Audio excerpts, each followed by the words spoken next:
Hello friends, ఈరోజు నేను last year Sankranti హాలిడేస్లో లాంబాసింగ్కి మా ఫ్రెండ్స్తో వెళ్ళాను.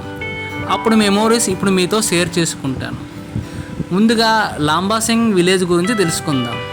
ఈ విలేజ్ని అల్లూరి సీతారామరాజు జిల్లా చింతపల్లి మండలంలో చెందిన ఒక గిరిజన ప్రాంతం.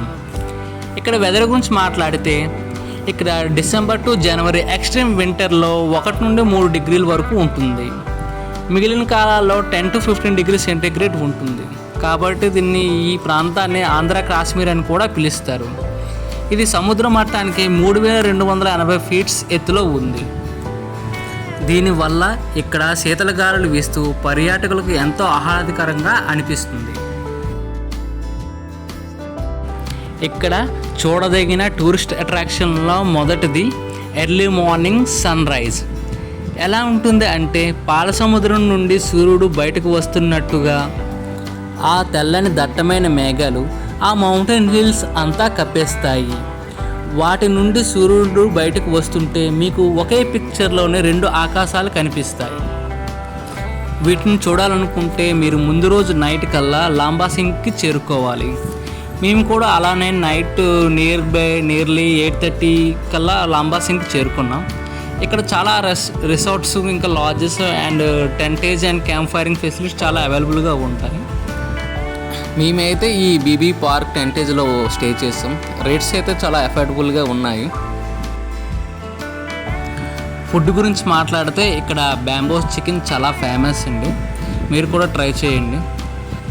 అలా ఆ రోజు నైట్ టెంటేజ్లో డీజే సాంగ్స్ ప్లే చేసుకుంటూ హాట్గా ఉన్న బ్యాంబో చికెన్ తినేసి నియర్లీ 10:30కి పడుకునిపోయామండి. ఎందుకంటే ఎర్లీ మార్నింగ్ 3 o'clockకి రెడీ అయ్యి హిల్స్ పైకి వెళ్ళాలి కదా. ఆ రోజు టెంటేజ్లో నైట్ స్టే మాత్రం చాలా వండర్ఫుల్గా ఉంది. మీరు కూడా ఒకసారి అనుభవించండి, మీకు కూడా చాలా బాగా నచ్చుతుంది ఆ టెంటేజ్లో. నైట్ స్టే కోసం భయపడకండి. అక్కడ ఏరియా కానీ ఆ రిసార్ట్ ఎన్విరాన్మెంట్ కానీ ఫ్యామిలీ ఫ్రెండ్లీగానే ఉంది. ఫ్యామిలీతో కూడా వచ్చి మీరు బాగా ఎంజాయ్ చేయొచ్చు.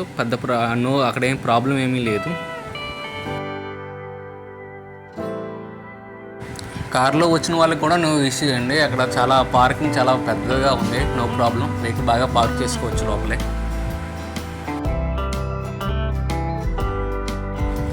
ఎవరికైనా ట్రెక్కింగ్ మీద ఇంట్రెస్ట్ ఉంటే ఈ ట్రిప్ వాళ్ళకి చాలా బాగుంటుంది. ఎందుకంటే అట్లీస్ట్ 2-3 మౌంటైన్స్ పైకి ఎక్కాలి. అప్పుడే ఆ సన్ రైజెస్ని మనం చూడగలం. మేము కూడా స్టార్ట్ అయ్యామండి. కాకపోతే మీదకి ఎక్కేసరికి మా పులుసు కారిపోయింది బాగా. మేము కూడా మార్నింగ్ హాట్గా ఉన్న ఒక స్ట్రాంగ్ టీ తాగి 3:30కి ట్రెక్కింగ్ స్టార్ట్ చేసామండి. మాకు నియర్లీ 2 hours అయితే పట్టింది పైకి వెళ్ళేసరికి. ఆ రోజు మా లక్ అంతా బాగాలేదు అనుకోండి. ఎందుకంటే క్లౌడ్స్ ఉన్నాయి కానీ మరి మేము అనుకున్నంత ఎక్స్పెక్టేషన్ చేసినంత క్లౌడ్స్ ఆ రోజు లేదు. బట్ వ్యూ మాత్రం చాలా బాగా అనిపించింది చూడటానికి. నాది ఒక సజెషన్, ఎవరైనా ఈ ట్రిప్కి వెళ్దాం అనుకుంటే ఈ షూస్తోనే కొండపైకి వెళ్ళండి. ఎందుకంటే ఈ మంచు వల్ల ఆ రాతి కొండలపై కాలు స్లిప్ అయ్యే ప్రమాదం ఉంది. ఈ విషయం ఎందుకు చెప్తున్నానంటే మా ఫ్రెండ్ వేణు కూడా అలాగే శాండిల్ వేసుకుని స్టైల్ కొట్టాడు, జారి పడ్డాడు. అందుకే మీకు కూడా చెప్తున్నాను, జాగ్రత్తగా షూ వేసుకుని జాగ్రత్తగా వెళ్ళండి అని. అలా పడటం వల్ల వాడు నడవలేక మరి పైకి వెళ్ళకుండా అక్కడే కూర్చుని పోయాడు. ఇంకా వాడిని వదిలేసి మేము ఇంకా పైకి వెళ్తామని ఆగిపోయి అక్కడే అందరూ చాలామంది ఫొటోస్ రీల్స్ తీసుకుంటున్నారని మేము కూడా అక్కడే ఉండి వ్యూని బాగా ఎంజాయ్ చేసాం కూర్చొని. బాగా మార్నింగ్ 10:30 వరకు అక్కడే ఉండి బాగా వ్యూని ఎంజాయ్ చేసామండి.